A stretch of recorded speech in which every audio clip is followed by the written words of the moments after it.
నమస్తే Devi, welcome to story board. Hyderabad పరిధిని విస్తరిస్తూ తెలంగాణ సర్కారు కీలక నిర్ణయం తీసుకుంది. విస్తరణ తర్వాత హైదరాబాద్ దేశంలోని అతిపెద్ద నగరంగా నిలవబోతోంది. జీహెచ్ఎంసీ పరిసరాల్లో ఉన్న 27 మున్సిపాలిటీలు, కార్పొరేషన్లను విలీనం చేసి మెగా హైదరాబాద్ ఏర్పాటు చేయాలని సర్కారు భావిస్తోంది. దీని వెనుక పాలనాపరమైన సానుకూలతలతో పాటు అధికార పార్టీకి రాజకీయ లబ్ధి ఉండేలా వ్యూహరచన జరిగింది. కాలానుగుణంగా పెరుగుతూ వచ్చిన హైదరాబాద్ పరిధిని మరింత విస్తృతం చేయాలని తెలంగాణ ప్రభుత్వం నిర్ణయం తీసుకుంది. నిజాం కాలం నుంచి దశల వారీగా పెరిగిన నగర విస్తీర్ణం ఇప్పుడు మరింతగా పెరగనుంది. మెగా హైదరాబాద్ ఏర్పాటుతో పాలనా సౌలభ్యం పెరుగుతుందని సర్కారు చెబుతోంది. రియల్ ఎస్టేట్ పన్నుల ఆదాయం పెరుగుతుందనేది ప్రాథమిక అంచనా. ప్రణాళికాబద్దమైన అభివృద్ధి, ఏకరూప పరిపాలనే లక్ష్యంగా రాజధానిని ప్రపంచ స్థాయి మౌలిక సౌకర్యాలతో తీర్చిదిద్దేందుకు తెలంగాణ ప్రభుత్వం సంకల్పించింది. శివారు మున్సిపాలిటీలు, కార్పొరేషన్లను కలిపి 27 పట్టణ స్థానిక సంస్థలను జీహెచ్ఎంసీలో విలీనం చేసేందుకు సమాయత్తమైంది. 650 చదరపు కిలోమీటర్ల పరిధిలో ఉన్న జీహెచ్ఎంసీని 2735 చదరపు కిలోమీటర్ల పరిధికి విస్తరించేందుకు చర్యలు ప్రారంభించింది. ఈ విషయంపై అధ్యయనం చేపట్టి సూచనలు చేయాల్సిందిగా రాష్ట్ర ప్రభుత్వం చేసిన ప్రతిపాదనను మేయర్ గద్వాల్ విజయలక్ష్మి అధ్యక్షతన జీహెచ్ఎంసీ ప్రధాన కార్యాలయంలో జరిగిన సర్వసభ్య సమావేశం ఆమోదించింది. ప్రస్తుతం జీహెచ్ఎంసీ జనాభా 1.45 కోట్లు. ఓఆర్ఆర్ వరకు నగరాన్ని విస్తరిస్తే దాదాపు 1.70 కోట్లకు చేరుతుంది. త్వరలో కేంద్ర ప్రభుత్వం చేపట్టనున్న జనగణనలో అది 2 కోట్లుగా తేలే అవకాశముందని నిపుణుల అంచనా. అప్పుడు దేశంలోని పలు చిన్న రాష్ట్రాలతో పోలిస్తే కొత్తగా ఏర్పడే మెగా హైదరాబాద్ నగర జనాభానే అధికంగా ఉంటుంది. ఔటర్ రింగ్ రోడ్ వరకు ఒకే నగరం అనే ప్రక్రియ అంచెలంచెలుగా జరుగుతోంది. సెప్టెంబర్ 2, 2024లో ఆర్డినెన్స్ ద్వారా 51 గ్రామ పంచాయతీలను ప్రభుత్వం చుట్టుపక్కలున్న పట్టణ స్థానిక సంస్థల్లో విలీనం చేసింది. ఆయా 27 యుఎల్బీల పాలక మండల పదవీకాలం జనవరి 2025లో పూర్తయింది. జీహెచ్ఎంసీ పాలక మండలి పదవీకాలం ఫిబ్రవరి 11, 2026తో ముగియనుంది. ప్రస్తుత పాలక మండలి విలీనంపై ఎలాంటి అభిప్రాయం తెలిపినప్పటికీ ఆ తర్వాత జీహెచ్ఎంసీలో నియమితులయ్యే ప్రత్యేక కమిషనర్ శివార్లలోని 27 యుఎల్బీల విలీనాన్ని ఆమోదిస్తారు. కాబట్టి విలీన ప్రక్రియ లాంఛనమే. శివారు ప్రాంతాలను విలీనం చేయడమంటే జీహెచ్ఎంసీ హద్దులను ఓఆర్ఆర్ వరకు విస్తరించడం. కానీ అది జరగాలంటే విశాల నగరాన్ని ఎన్ని సర్కిళ్లు, డివిజన్లు, జోన్లుగా విభజించాలి, జనాభా విభజన, ఆదాయ వనరుల పంపకం వంటి అంశాలపై సమగ్ర చర్చ జరగాలి. రాజకీయ, సామాజిక అంశాలను పరిగణలోకి తీసుకుని సర్కార్ తదుపరి నిర్ణయం తీసుకుంటుందని అధికారులు చెబుతున్నారు. ఈ అంశాలపై సర్కార్కు ఇప్పటికే అవగాహన ఉందని, కొద్దిపాటి మార్పులు చేర్పులు మినహా ఏం చేయాలో, ఎలా చేయాలో రోడ్ మ్యాప్ రెడీ అయిందని ప్రభుత్వ వర్గాలే చెబుతున్నాయి. హైదరాబాద్ నిజాం నవాబుల పాలన నుంచి ఇప్పటి వరకు అంచెలంచెలుగా ఎదుగుతూ వస్తోంది. ఔటర్ రింగ్ రోడ్ లోపల ఉన్న 20 మున్సిపాలిటీలు, 7 కార్పొరేషన్లు బల్దియాలో విలీనమయ్యే ప్రక్రియకు అడుగుపడ్డంతో జీహెచ్ఎంసీ విస్తీర్ణం మరింత పెరిగింది. 55 చదరపు కిలోమీటర్ల విస్తీర్ణంతో మొదలైన ఈ మహానగరం అభివృద్ధి ప్రణాళిక నేడు 2735 చదరపు కిలోమీటర్లకు విస్తరిస్తుందంటే ఏ స్థాయిలో విస్తీర్ణం ఉంటుందో అర్థం చేసుకోవచ్చు. ఔటర్ రింగ్ రోడ్డు పరిధిలోని ప్రాంతాలన్నింటినీ తెలంగాణ కోర్ అర్బన్ రీజన్ గా పేర్కొంటూ ఒకే గొడుగు కింద అభివృద్ధి చేయాలి అనేది ప్రభుత్వం ఆలోచన చేస్తోంది. కానీ తెలంగాణ కోర్ అర్బన్ రీజన్ లో ప్రస్తుతం 4 రకాల పాలన ఉంది. ఈ వ్యత్యాసాలను తొలగించాలని ప్రభుత్వం నిర్ణయం తీసుకుంది. నిజాం ప్రభుత్వం 1869లో పురపాలక వ్యవస్థను అమల్లోకి తెచ్చింది. అప్పట్లో హైదరాబాద్ జనాభా 3.5 లక్షలు, దాని విస్తీర్ణం 55 చదరపు కిలోమీటర్లు ఉంది. 1933లో హైదరాబాద్ నగరపాలక సంస్థ ఎంసీహెచ్ ఏర్పాటు చేశారు. 1950లో సికింద్రాబాద్ మున్సిపల్ కార్పొరేషన్ ఏర్పాటైంది. 1955లో హైదరాబాద్, సికింద్రాబాద్ మున్సిపల్ కార్పొరేషన్లను ఒకటిగా చేసి ఎంసీహెచ్ చట్టం 1955ను అమల్లోకి తీసుకొచ్చారు. ఇక 2007లో రంగారెడ్డి, మెదక్ జిల్లాలోని 12 మున్సిపాలిటీలు, 8 గ్రామ పంచాయతీలను హెచ్ఎంసీలో విలీనం చేసి జీహెచ్ఎంసీని ఏర్పాటు చేశారు. 2019లో జీహెచ్ఎంసీ పరిధిని 6 జోన్లు, 150 డివిజన్లుగా విభజించారు. ప్రస్తుతం జీహెచ్ఎంసీ విస్తీర్ణం 650 కిలోమీటర్లుంది. ఇటీవల శివార్లోని మున్సిపాలిటీలను విలీనం చేసే ప్రక్రియ మొదలైంది. దాంతో నగర విస్తీర్ణం 2735 చదరపు కిలోమీటర్లకు పెరుగుతుంది. ఆ మహానగరాన్ని 3 నగరపాలక సంస్థలుగా విభజించాలని ప్రభుత్వం ప్రాథమికంగా నిర్ణయించింది. డివిజన్ల పునర్విభజన, సర్కిళ్లు, జోన్ల హద్దులపై మున్ముందు స్పష్టత వస్తుంది. నగరానికి ఆనుకుని ఉన్నప్పటికీ పలు పట్టణ స్థానిక సంస్థల్లో అభివృద్ధి అసమానంగా ఉంది. మౌలిక వస్తుల్లో తేడాలున్నాయి. కానీ పట్టణీకరణ మాత్రం బాగా పెరిగింది. జీహెచ్ఎంసీని ఆనుకుని ఉన్నప్పటికీ పట్టణ స్థానిక సంస్థల్లో తగిన సేవలు అందడం లేదని సర్కారు గుర్తించింది. అందరికీ సమాన సేవలు, సమాన అభివృద్ధి కోసం విలీనం అవసరమని ప్రభుత్వం అభిప్రాయపడింది. విలీనమయ్యే ప్రాంతాన్ని కోర్ అర్బన్ రీజన్ గా వ్యవహరిస్తున్నారు. విలీనంతో మాస్టర్ ప్లానింగ్, రవాణా కనెక్టివిటీ తదితర మౌలిక వసతులు మెరుగవడంతో పాటు ఆ ప్రాంతం వరకు ప్రజలకు మెరుగైన సేవలు అందుబాటులోకి వచ్చి అభివృద్ధి చెందుతాయని ప్రభుత్వం అభిప్రాయపడుతోంది. ఇంకా ట్రాఫిక్ పరంగా, పర్యావరణ పరంగా ఒత్తిడి తగ్గుతుంది. సమర్థవంతమైన విపత్తు నిర్వహణ సాధ్యమవుతుంది. పెట్టుబడులకు అవకాశం ఉంటుంది. రోడ్లు, పారిశుద్ధ్యం, నీటి సరఫరా తదితర సదుపాయాలు అందరికీ సమానంగా అందుతాయి. పరిపాలనా సామర్థ్యం, డిజిటల్ గవర్నెన్స్ మెరుగవుతాయి. ప్రభుత్వ విభాగాల మధ్య సమన్వయం, పట్టణ ప్రణాళిక ఒకే గొడుగు కిందకు వస్తుందని అంచనా వేస్తోంది. అదే సమయంలో రియల్ ఎస్టేట్ రంగానికి కూడా కొత్త ఊపొస్తుందని చెబుతున్నారు. ఇటీవలే కోకాపేటలో ఎకరం 137 కోట్లు పలికిన తరుణంలో మెగా హైదరాబాద్ ప్లాన్పై రియల్టర్లు కూడా హర్షం వ్యక్తం చేస్తున్నారు. దేశంలో మరోసారి హైదరాబాద్ హాట్స్పాట్ గా నిలవడానికి మెగా నగరం ప్రతిపాదన దోహదపడుతుందనే అంచనాలున్నాయి.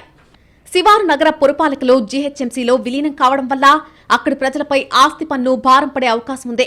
అలాగే ట్రేడ్ లైసెన్స్, ఇతర ఫీజుల వడ్డన కూడా మున్సిపాలిటీతో పోలిస్తే అధికంగా ఉంటుంది. దీనికి తోడు భవన నిర్మాణ అనుమతుల ఫీజులు కూడా పెరిగే అవకాశం లేకపోలేదు. కాకపోతే విలీనం వల్ల ప్రభుత్వానికి ఆదాయం పెరుగుతుందని, తద్వారా మౌలిక సదుపాయాల కల్పనకు మార్గం సుగమమవుతుందనే వాదన కూడా లేకపోలేదు. కాబట్టి పన్నులు పెరిగాయని తాత్కాలికంగా ఇబ్బందులు పడినా తర్వాత జరిగే అభివృద్ధితో ప్రజలు కూడా సానుకూలంగానే ఉంటారని అంచనా. ఇకపోతే విలీనం తర్వాత పట్టణ, స్థానిక సంస్థలు ఉనికిలో ఉండవు కాబట్టి అక్కడ గతంలో ఉన్న రాజకీయ పదవులు తగ్గుతాయి. జీహెచ్ఎంసీలో విలీనం తర్వాత జీహెచ్ఎంసీ మొత్తం ఒకే కార్పొరేషన్ గా ఉంటుందో, ఎక్కువ కార్పొరేషన్లుగా మారుతుందో పూర్తి స్పష్టత రావాల్సి ఉంది. ఒకే కార్పొరేషన్ అయితే పాలనాపరమైన ఇబ్బందులుంటాయనే అభిప్రాయాలున్నాయి. జీహెచ్ఎంసీని కూడా దేశ రాజధాని ఢిల్లీ మాదిరిగా 3-4 భాగాలుగా విభజించాలని గతంలో ఆలోచన వచ్చింది. ప్రస్తుతం జీహెచ్ఎంసీ విషయానికొస్తే పోలీస్ శాఖ పరంగా 3 కమిషనరేట్లున్నాయి. అవే ప్రాతిపదికగా భవిష్యత్తులో ముందడుగు వేస్తారా, లేదంటే ఇంకేదైనా కొత్త యోచన చేస్తారా అనేది తేలాల్సి ఉంది. హైదరాబాద్ కు విస్తరణ కొత్తేం కాదు. కాకపోతే ఇప్పుడు జరిగే పరిధి పెంపు ప్రక్రియ మాత్రం ప్రత్యేకమే. ఎందుకంటే ఈ ప్రక్రియ పూర్తయ్యాక హైదరాబాద్ దేశంలోనే అతిపెద్ద నగరంగా నిలవబోతోంది. హైదరాబాద్ బ్రాండ్ ఇమేజ్ మరింతగా ఇనుమడిస్తుందనే లెక్కలేస్తున్నారు. ఒకప్పుడు హైదరాబాద్ నగరం అంటే చార్మినార్, ఉత్తరాన ఎస్ఆర్ నగర్ వరకు పరిధి ఉండేది. దక్షిణాన చాంద్రాయన్గుట్ట, తూర్పున రామాంతపూర్, పశ్చిమాన మెహదీపట్నం వరకు హైదరాబాద్ లిమిట్ ఉండేది. దీన్ని ఎంసీహెచ్గా పిలిచేవారు.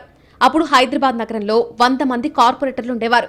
ఆ తర్వాత కార్పొరేటర్ల సంఖ్య 150కి పెరిగింది. హైదరాబాద్ మహానగరాన్ని గ్రేటర్ హైదరాబాద్ మున్సిపల్ కార్పొరేషన్గా మార్చేశారు.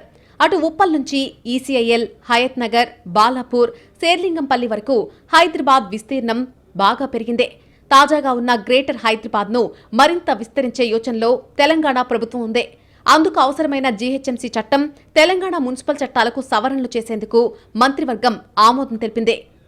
విలీన ప్రక్రియ ముగిశాక తెలంగాణ విస్తీర్ణంలో దాదాపు 40 నుంచి 45% గ్రేటర్ హైదరాబాద్ ఉండనుంది.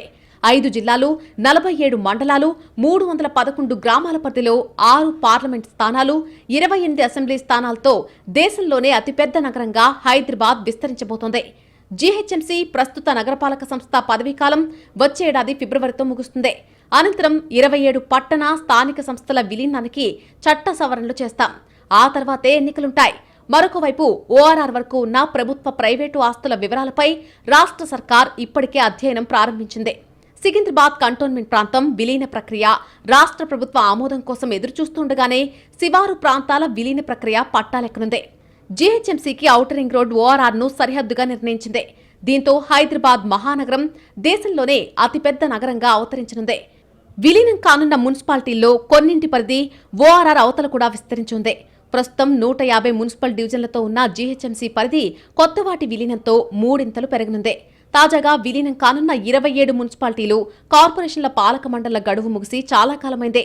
అక్కడ ఎన్నికలు నిర్వహించకపోవడంతో ప్రత్యేక అధికారుల పాలన కొనసాగుతోంది. ప్రస్తుత జీహెచ్ఎంసీ పాలక మండలి గడువు వచ్చే ఏడాది ఫిబ్రవరిలో ముగుస్తుంది.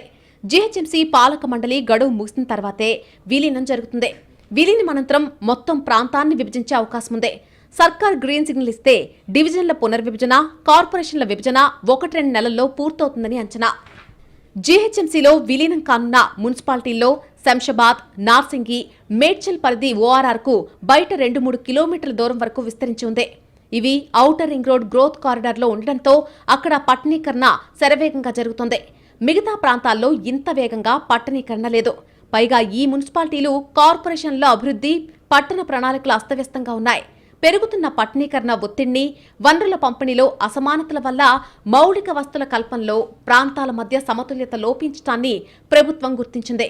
మెట్రోపాలిటన్ ప్రాంతంలో ఒకే తరహా అభివృద్ధి ప్రణాళికను అమలు చేసే దిశగా విలీన్ నిర్ణయం తీసుకుంది.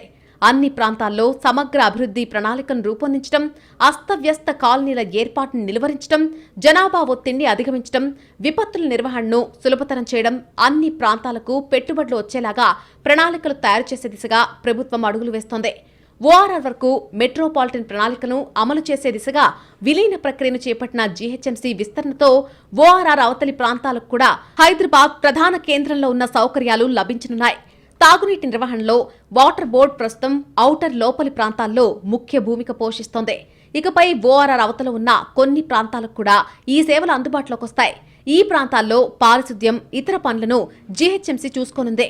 విలీనం కానున్న 27 మున్సిపాలిటీ ఉద్యోగులు జీహెచ్ఎంసీ పరిధిలోకి రానుండటంతో వారి జీతభత్యాలు కూడా జీహెచ్ఎంసీనే చెల్లిస్తుంది. ప్రస్తుతం జీహెచ్ఎంసీలో పారిశుద్ధ్య సిబ్బందికి ఇస్తున్నట్టుగానే విలీన ప్రాంతాల సిబ్బందికి కూడా వేతనాలిస్తారు. మున్సిపాలిటీలు, కార్పొరేషన్ల కార్యాలయాలు అన్ని జీహెచ్ఎంసీలో సర్కిల్, జోనల్ కార్యాలయాలుగా మారతాయి. అక్కడ పన్నుల విధానం కూడా జీహెచ్ఎంసీలో ఉన్నట్టుగానే మారుతుంది. విస్తరణ తరుణంలో జీహెచ్ఎంసీ మినీ తెలంగాణగా మారనుంది. జీహెచ్ఎంసీ పరిధిలో ప్రస్తుతం 1 కోటికి పైగా జనాభా ఉంది. విస్తరణ తర్వాత 2 కోట్లకు పెరగనుంది. అంటే రాష్ట్రం మొత్తం జనాభాలో దాదాపు సగం జీహెచ్ఎంసీ పరిధిలోనే ఉంటుంది. ప్రస్తుతం జీహెచ్ఎంసీ వార్షిక బడ్జెట్ 8,000 కోట్లు దాటేగా విస్తరణ తర్వాత 15,000 కోట్లు దాటే అవకాశాలున్నాయి. అయితే విస్తరణ కారణంగా కొన్ని నష్టాలు ఉన్నాయనే వాదన లేకపోలేదు. జీహెచ్ఎంసీ విస్తరణతో హైదరాబాద్ మహానగర అభివృద్ధి సంస్థ హెచ్ఎండిఏ ఆదాయం పడిపోనుంది. ప్రస్తుతం హెచ్ఎండిఏకు వస్తున్న ఆదాయంలో 60% పైగా ఓఆర్ఆర్ వెంట ఉన్న గ్రోత్ కారిడార్ నుంచే వస్తోంది. భూములు, ప్లాట్ల అమ్మకం ద్వారా వచ్చే ఆదాయంతో పాటు ప్లానింగ్ విభాగం ద్వారా హెచ్ఎండిఏ భారీగా నిధులు సమకూర్చుకుంటోంది.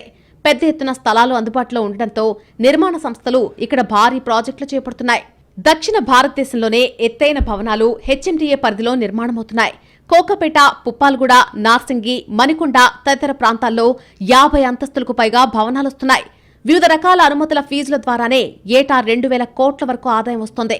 హెచ్ఎండిఏ పరిధి 7,000 చదరపు కిలోమీటర్ల నుంచి 10,000 చదరపు కిలోమీటర్ల వరకు పెరగనుండటంతో భారీగా ఆదాయం వస్తుందని భావించారు.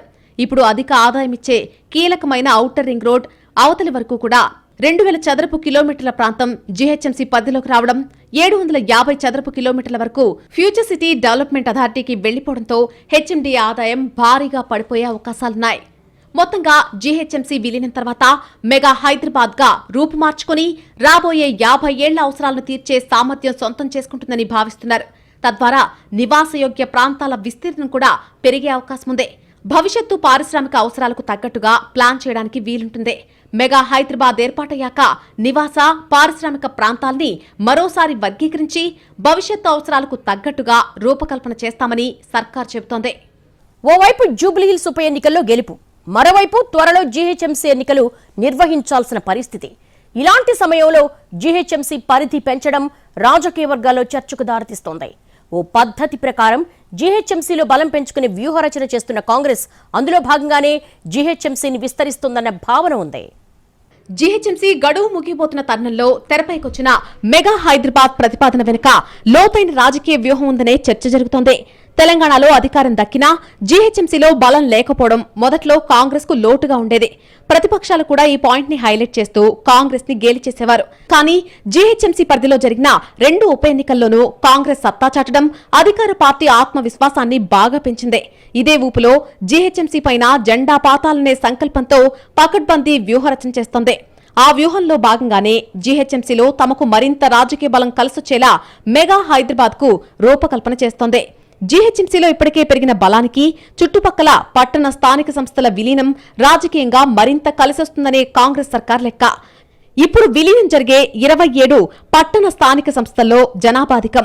వీటిని జీహెచ్ఎంసీలో చేర్చడం వల్ల కాంగ్రెస్ కు పట్టణ ఓటు బ్యాంక్ ను బలోపేతం చేసుకునే అవకాశం కలుగుతుంది. అభివృద్ధిపై ప్రభుత్వం కమిట్మెంట్ కనిపిస్తుంది. కాబట్టి రాజకీయంగా అధికార పార్టీకి కలిసొచ్చే అవకాశం ఉంది. జీహెచ్ఎంసీ ఎన్నికల్లో స్పష్టమైన పొలిటికల్ బెనిఫిట్ కూడా కాంగ్రెస్ కి కలిసొస్తుంది. కొత్త డివిజన్ల ఏర్పాటు కూడా ఉంటుంది కాబట్టి అది కొంత రాజకీయంగా అనుకూలించే అంశం. తర్వాత ప్రస్తుత జీహెచ్ఎంసీలో ఎంఐఎంపై కొంత ఆధారపడదగ్గ పరిస్థితి ఉందని కాంగ్రెస్ లెక్కలేసుకుంది. అదే మెగా హైదరాబాద్ అయితే ఎంఐఎం అవసరం లేకుండానే కాంగ్రెస్ సొంత బలం పెంచుకోవచ్చనే అవకాశాన్ని పరిగణలోకి తీసుకుంది. ప్రస్తుత జీహెచ్ఎంసీలో కాంగ్రెస్ కు 2 ఎమ్మెల్యేలుండగా విలీనం తర్వాత 5 ఎమ్మెల్యేలుంటారు. తద్వారా రాజకీయ ప్రాబల్యం పెరిగి ఆ మేరకు జీహెచ్ఎంసీ ఎన్నికల్లో లబ్ధి ఉంటుందనే అభిప్రాయం ఉంది. మరీ ముఖ్యంగా ప్రతిపక్షాలకు వ్యూహరచన చేసుకునే సమయం ఇవ్వకుండా అయోమయంలో పడేసే వ్యూహం కూడా కాంగ్రెస్ ప్లాన్లో కనిపిస్తోంది. మెగా హైదరాబాద్ ఏర్పాటయ్యేలోగానే తాము రాజకీయ వ్యూహం ఖరారు చేసుకుంటామని, కానీ ప్రతిపక్షాలు విలీనం తర్వాత మొదలు పెడితే పని పూర్తయ్యేలోగానే జీహెచ్ఎంసీ ఎన్నికలొచ్చేస్తాయనే అభిప్రాయంతో కనిపిస్తోంది కాంగ్రెస్. దీనికి మొన్నటి జూబ్లీహిల్స్ ఉప ఎన్నిక పోరును ఉదాహరణగా చూపిస్తోంది. జూబ్లీహిల్స్ లో ప్రతిపక్షాలు ఓడిపోయాయనే సంగతి పక్కన పెడితే అసలు కాంగ్రెస్ ప్రచార వ్యూహాన్ని కూడా అవి పసిగట్టలేకపోయాయి. అందుకే హస్తం పార్టీకి భారీ మెజారిటీ వస్తుందనే విషయాన్ని అవి రేఖామాత్రంగా కూడా అంచనా వేయలేకపోయాయి. అందుకు భిన్నంగా కాంగ్రెస్ మాత్రం ప్రచారంలో దూకుడు చూపిస్తూనే ప్రతిపక్షాలకు ఎన్ని ఓట్లొస్తాయనే విషయంపై కూడా వాస్తవానికి దగ్గరగా అంచనాలు వేయగలిగిందే. ఇదే మంత్రాన్ని మెగా హైదరాబాద్ ఏర్పాటు తర్వాత జీహెచ్ఎంసీలో జపించాలి అనేది కాంగ్రెస్ మాస్టర్ ప్లాన్. అలా మరోసారి ప్రతిపక్షాల్ని బోల్తా కొట్టించి రాజధానిని హస్తగతం చేసుకుంటామని కాంగ్రెస్ వర్గాలంటున్నాయి. మెగా హైదరాబాద్ ఏర్పాటులో మరో కీలకాంశం నగర అభివృద్ధిపై కాంగ్రెస్ ది చెరగని సంతకమని రుజువు చేయడం. గతంలో హైదరాబాద్ పరిధిని పెంచడం, పరిశ్రమల ఏర్పాటులో కాంగ్రెస్ క్రియాశీలక పాత్ర పోషించిందని అధికార పార్టీ క్లెయిమ్ చేసుకుంటోంది. ఇప్పుడు ఆ వాదనకు కొనసాగింపుగా future city, Musi river front అభివృద్ధితో పాటు మెగా హైదరాబాద్ ను తిరుగులేని రుజువుగా చూపించాలనే వ్యూహం కనిపిస్తోంది.